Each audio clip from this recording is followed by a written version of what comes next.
Գիտես ինչ, Հայաստան, քեզ հետ մենք այնքան երկար ենք ապրել, որ մեր ծիծաղնուլացը դարձել է մոր ու մանկան փոխհարաբերություն, դարձել է զրույց մի ավանդական, ավելին, մտերիմ մի խոսակցություն։ Գիտես ինչ, Հայաստան, էլ ախ ու վախ չանենք, մենք քո մեջ, դու մեր մեջ, այնքան ենք փորփրել,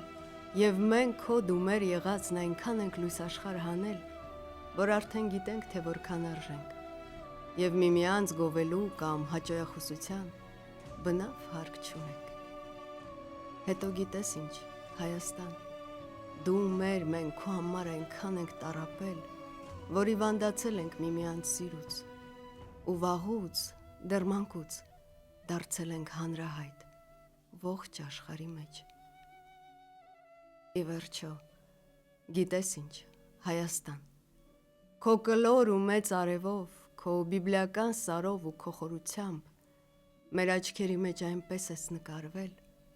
որ աշխարհի ուզածդ անկյունում անգամ մերով լինելը, թե ուզենանք էլ չենք կարող ծրարել։